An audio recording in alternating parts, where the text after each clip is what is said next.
Well, I think that's right, and really in a way that is absolutely futile and unnecessary. It's really just quite provocative of the Spanish to want to play this game, at the same time as they say that they want to continue to see fluidity at the frontier, they want to continue to see us get on well. You see, Spain has consistently, I think, and not just now, at this moment, but throughout our membership of the European Union, said one thing and done another. And in the context of what is happening now, what they're doing is not going to have an effect which is going to have any practical or create any practical prejudice for the majority of people in Gibraltar. Most of us are full British citizens. There's a very small number of British overseas territory citizens, usually people who are transiting through naturalization into full British citizenship. But this is annoying. It's a way of ensuring that they can get a language into the European top table that they know we will not like. The United Kingdom has been very robust in pushing back against that language. And what we're left with is Spain winning another Pyrrhic victory, but a victory nonetheless, because the reality of Brexit means that they are staying in the club. They are one of the 27 remaining member states. Gibraltar doesn't really matter to the other 26, and they have their way without the United Kingdom being there to defend us. The deal, of course, refers to Gibraltar as a colony. Doesn't this indicate that the EU has taken Spain's position on wholesale, and isn't this concerning for Gibraltar? Well, I don't think it is something that should concern Gibraltar, because depending on how you look at it, the whole world has continued to take Spain's position at the United Nations, because we're still on the list of non-self-governing territories which we say we should not be on.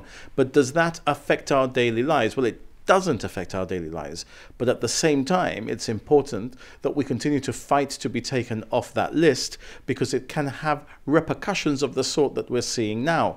You'll know that there was an earlier iteration of this clause which actually made specific reference to the list of non-self-governing territories maintained by the Committee of 24 at the United Nations in New York. The French objected to that because they've got territories on that list. So the Spanish have re-engineered the language to still say the same thing, but in a different way that doesn't cause the French to object. Well, look, I think nothing is going to really affect our ability to continue to do business, to continue to travel, and to continue to prosper. But we now have another front open, and that's thanks to the Brexiteers and those who chose to leave the European Union. That is the stark reality.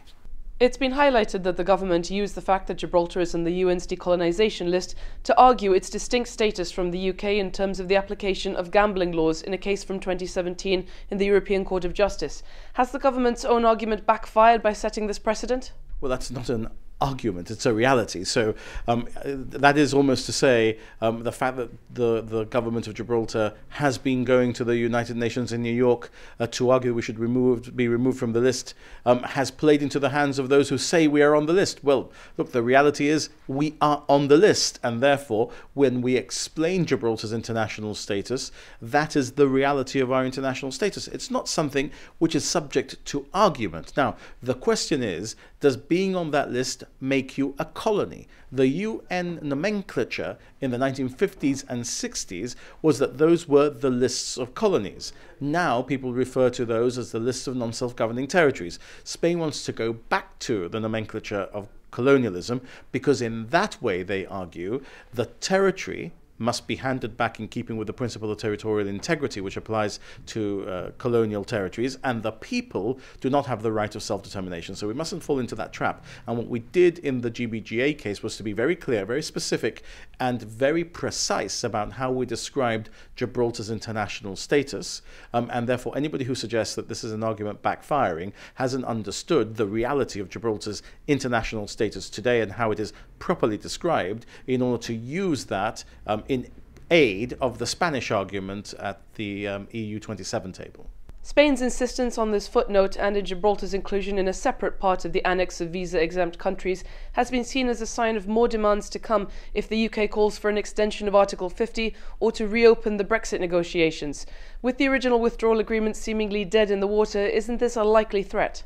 Well, I don't think the original withdrawal agreement is dead in the water, far from it. I think if there is to be any withdrawal agreement, it's likely to be the original withdrawal agreement, which may be changed in relation to the backstop relating to Northern Ireland. If it's open for the backstop, it could be open for other areas, including Gibraltar. Not if it's not opened, but the backstop is the subject of a codicil. In other words, the integrity of the withdrawal agreement remains as it is, which is what the EU 27 are all saying as one and through the institutions of the EU. And potential that is on the table for there to be a codicil, an amending legal document in respect of the backstop in Northern Ireland. So that is a possibility. Now, if Spain were to open the withdrawal agreement because of the UK wants it reopened, there are many more things that will come back on the table, fishing and many other things. Is that a danger? Well, of course it's a danger. That's why the withdrawal agreement, as agreed and sealed, was good for Gibraltar. And there were some in Gibraltar who thought it wasn't good and that they could have done better by dint of their, I don't know, their greater ability, their intelligence or their charisma, and could have achieved much better. These are sort of unicorns that we see in the House of Commons that some people have attempted to ride in Gibraltar. The reality is that it's very unlikely that the withdrawal agreement is going to be reopened. It's very likely that there are going to be more discussions in respect of Northern Ireland if there is to be a deal before the 29th of March, and that will be contained in a codicil. But let me tell you something, let me be abundantly clear.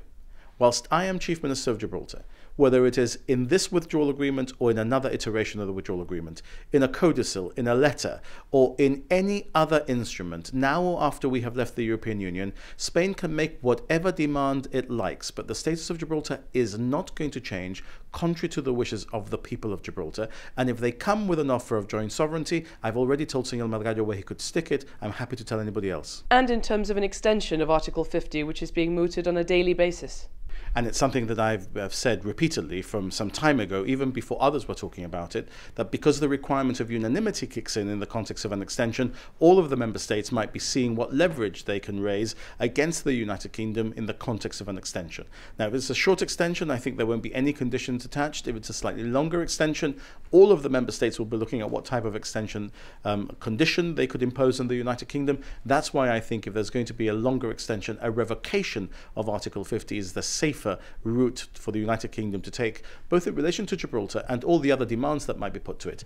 The fact is there isn't today a clear position in the whole United Kingdom adopted by the whole House of Commons as to what Brexit should look like. And therefore, if the withdrawal agreement is not something that people can finally coalesce around, which is a negotiated way out, then if there is to be another negotiation, the United Kingdom should stop the clock ticking over its head, whether for another 3 months or another 2 years, and they should revoke the Article 50 notice. That would be the safest thing for Gibraltar, and I've made that point to parliamentarians in the United Kingdom and to the British government as far back as October of last year, when we could see what might be coming down the road.